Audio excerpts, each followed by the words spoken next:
café de Sèvres.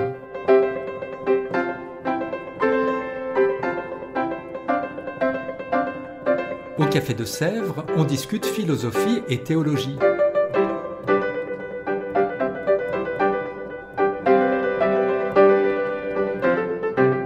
C'est là que chaque semaine, Claire et Isabelle dialoguent avec un enseignant du Centre Sèvres, faculté jésuite de Paris.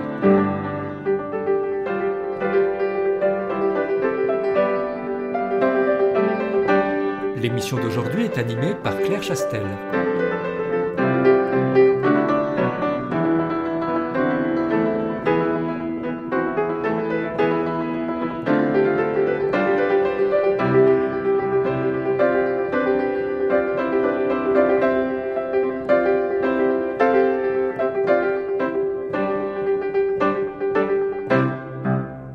Bonjour à toutes, bonjour à tous.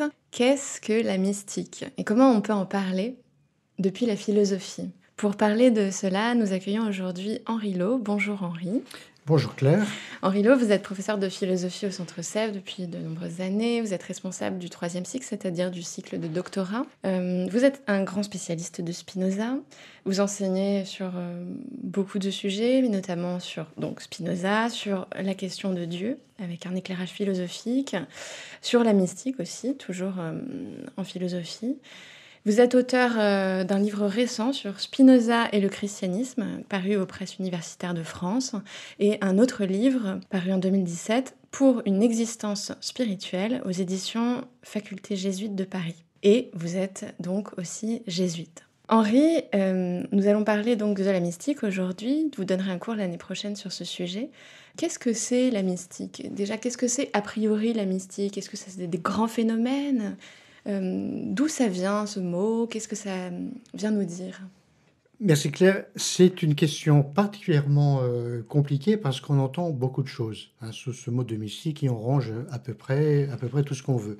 Alors en gros, on peut dire qu'il y a deux grands axes ou de grandes tendances, enfin de grandes significations. La première, quand on parle de mystique, on entend ces grands témoignages du passé, les grands saints, les grands mouvements spirituels, de l'union avec Dieu, la contemplation. Voilà, c'est, on peut dire, le sens peut-être le plus habituel.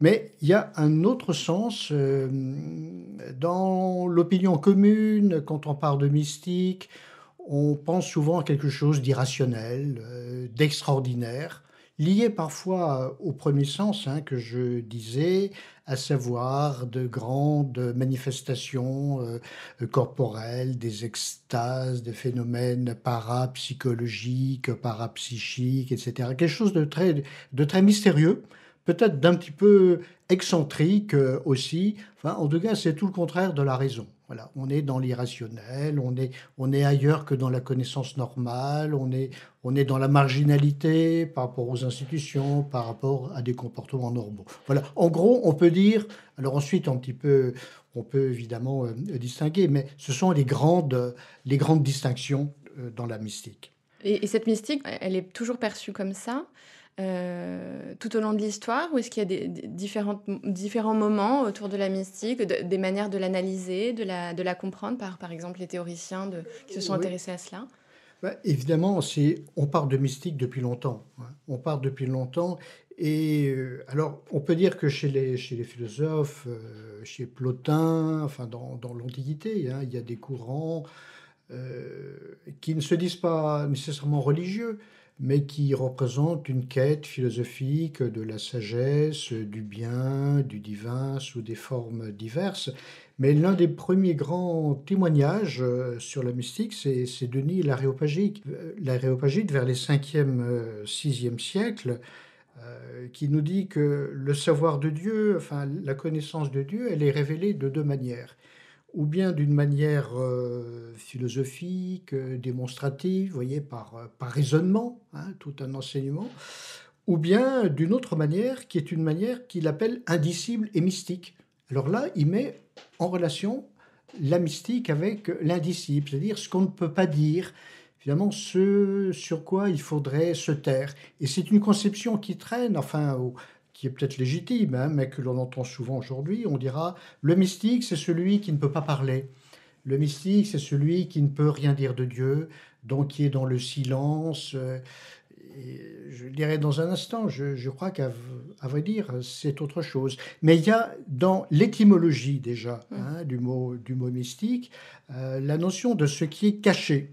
Ce qui est caché, ce qui doit être révélé, donc ce qu'il faut découvrir et qui souvent demande une initiation, un parcours. Voilà, il faut entrer dans le mystère. Il y a la notion de mystère.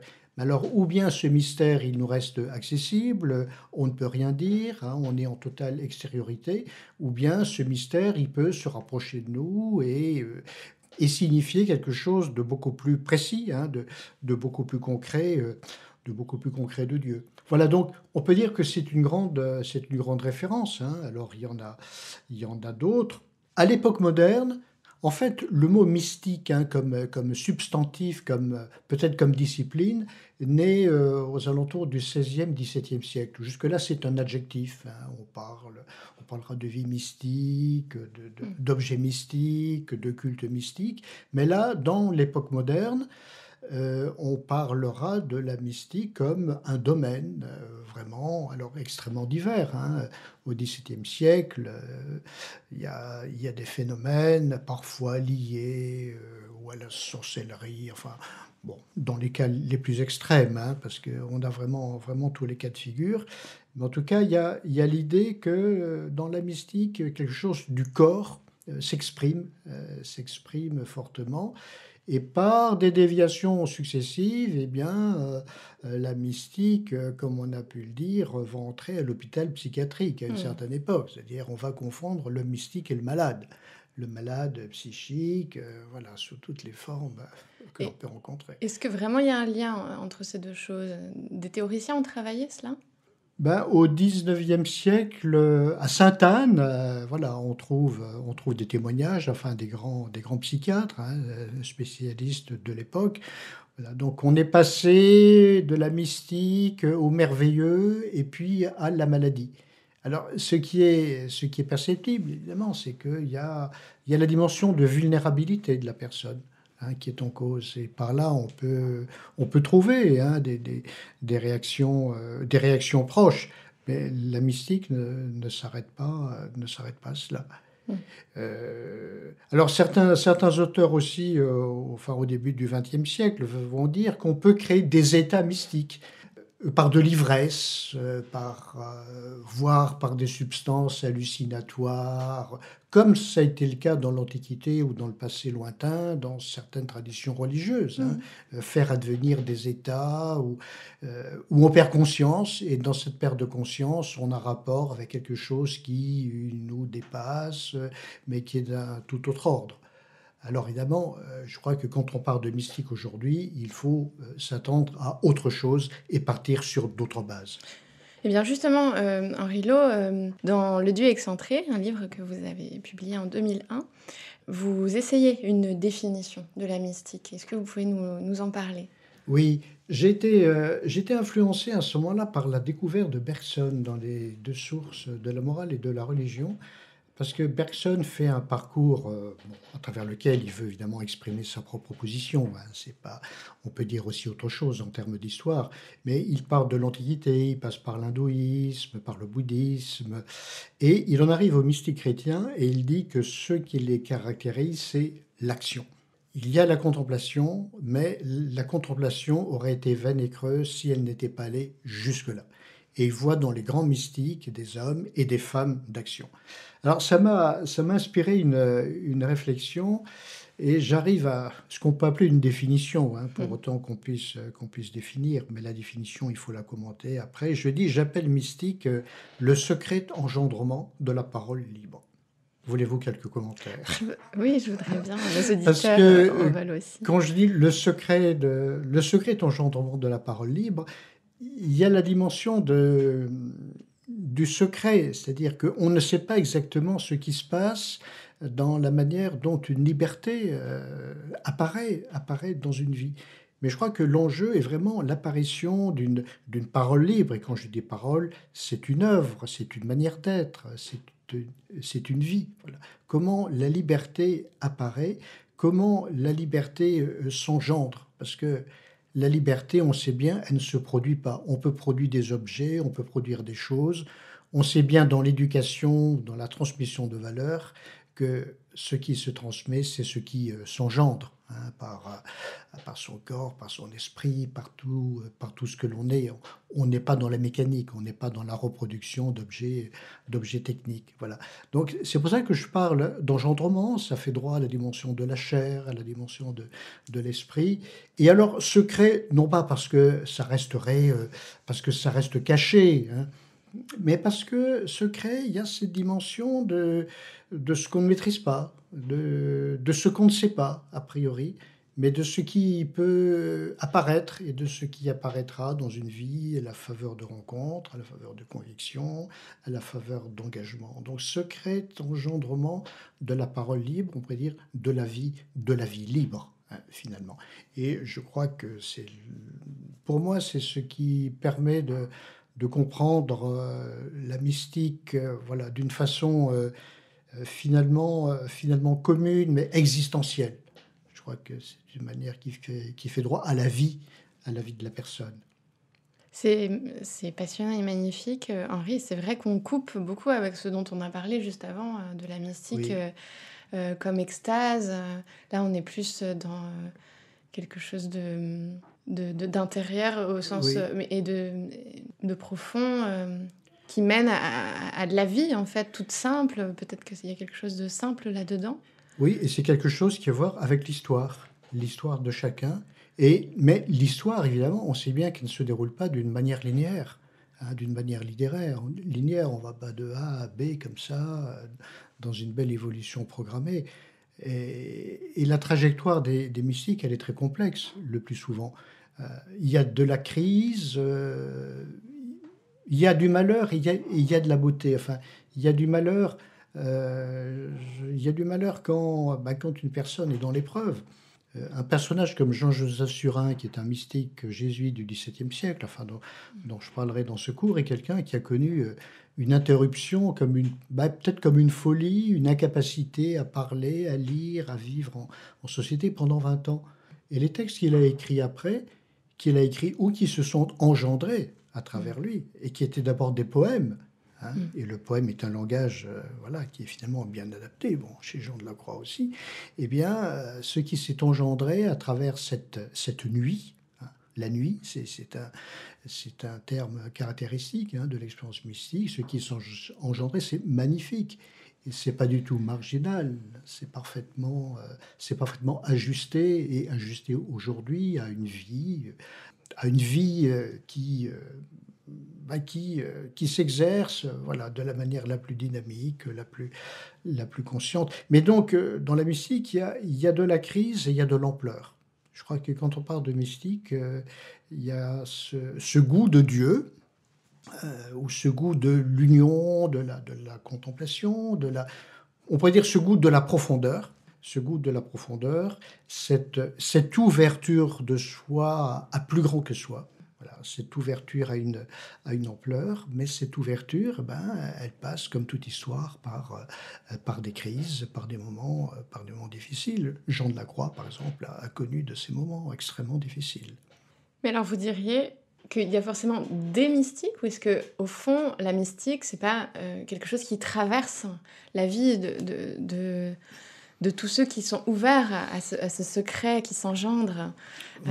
à ce secret engendrement, et donc du coup, d'une certaine manière, tous les êtres sont traversés par cette mystique, ou est-ce qu'il faut vraiment identifier des figures de mystiques? Alors dans l'histoire, c'est vrai il y a eu beaucoup d'expressions de la mystique, diverses, hein. Je disais que pour Bergson, le critère de la mystique chrétienne, c'était ce passage à l'action, hein, cette incarnation dans l'histoire.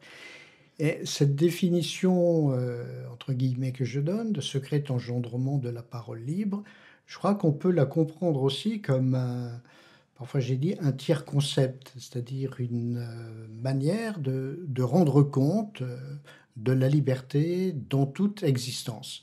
Je crois que pour toute existence, il peut y avoir cette démarche. et même que toute existence est appelée finalement par sa nature d'être humain, d'être historique, est appelée à la liberté, à une liberté qui va se composer, qui va trouver son chemin. Donc toute existence, je crois, est appelée à ça. Et de ce point de vue, la mystique, ou finalement ce qu'on pourrait dire ce concept de mystique, peut caractériser chaque vie. Dans le christianisme, ce qui en fait la spécificité, c'est que cette expérience est toujours la réponse à quelqu'un. Et je crois que, parce qu'on pourrait se dire, il y a des mystiques, bouddhistes, hindouistes, musulmanes, philosophiques, il y a des mystiques qui se disent sans Dieu. On parle de mystiques laïques, de mystiques athées, alors on voit bien toute l'ampleur des champs. Dans le christianisme ou dans la voie chrétienne, cet engendrement à la liberté, il se comprend dans la réponse, voilà, dans une relation. Et c'est ça qui le caractérise. Et au fond, c'est une réponse amoureuse, une réponse amoureuse à un amour qui est là et dans lequel chacune va trouver les pas qui sont à faire. Peut-être vous pourriez nous parler d'une ou deux figures de personnes dont les expériences mystiques vous semblent notables et intéressantes peut-être pour aujourd'hui. Ah oui, bien écoutez, bonne suggestion. Quand on parle de grandes figures, il y a toujours ces grands témoignages du passé, Saint François d'Assise, François de Sales, Thérèse d'Avila, Jean de la Croix, Thérèse de Lisieux. Une figure que j'aime bien parce qu'elle permet de montrer que la mystique, c'est pas simplement cet extraordinaire ou ces figures exceptionnelles par les phénomènes qu'on leur attribue. Une figure que j'aime bien, c'est une figure du XXe siècle, une femme très remarquable, Madeleine Delbrel, qui a écrit dans les années 60, et en particulier un livre magnifique qui s'appelle « Nous autres gens des rues ». Madeleine Delbrel était une assistante sociale qui a travaillé à Ivry, je crois, dans ce qu'on appelait la banlieue rouge, la ceinture rouge de Paris, avec une municipalité communiste, avec lequel elle avait ses exigences, mais elle était respectée. C'était vraiment une femme de dialogue. Elle a trouvé sa place. Et nous autres gens des rues, elle dit, nous autres gens ordinaires, qui avons des maisons ordinaires, qui avons des métiers ordinaires, qui avons, des objets ordinaires, nous sommes appelés à... Alors, elle ne dit pas être des mystiques, mais finalement être libres, être des vivants. Et dans son métier de la plus grande activité, vraiment très, très sollicité au quotidien, elle insiste beaucoup sur la solitude et le silence. La solitude et le silence, avec des paroles magnifiques. Et je me souviens toujours, et j'aime bien citer celle-ci, elle dit « Le silence, c'est quelquefois se taire, mais c'est toujours écouter. » Du silence... dans le bruit, dans le bruit du quotidien. Alors ça vraiment, c'est la liberté, quoi. Finalement, qu'y a-t-il à espérer de plus ? Un silence, une liberté, une réponse qui aime et qui appelle à aimer. Voilà, la mystique, c'est plutôt de ce côté-là que je la vois. Merci beaucoup. Vraiment, Henri Lot, pour ce très beau parcours qui donne très envie de suivre votre cours l'année prochaine. Donc, l'année prochaine, vous donnerez un cours autour de ces questions qui sera en novembre-décembre, le mercredi. Décembre. On aura les dates très prochainement sur le site internet du Centre Sèvres. Merci mille fois encore et puis à une très prochaine fois, sans doute l'année prochaine. Merci beaucoup. Au revoir. Nous arrivons à la fin de la 2e saison de Café de Sèvres, avec plus de 30 épisodes depuis septembre 2021. Nous serions très heureux que vous preniez quelques minutes pour remplir un bref questionnaire sur le site www.centresèvres.com. Et puis, tout au long de l'été, nous rediffuserons les meilleurs épisodes de cette saison et nous vous donnons rendez-vous au moment de la rentrée universitaire pour une 3e saison de Café de Sèvres. Bon été!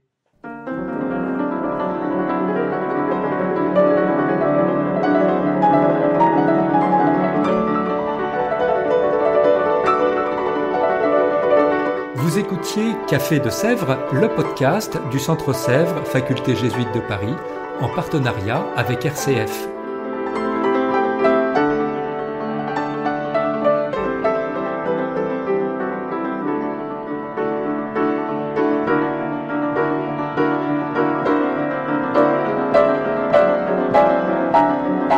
Pour ne rater aucun épisode, abonnez-vous sur votre application préférée. Spotify, Deezer, Apple Podcast ou Google Podcast.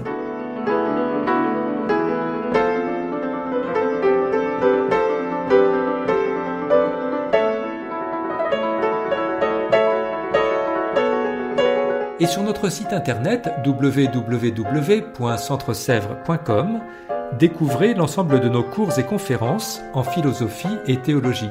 À bientôt.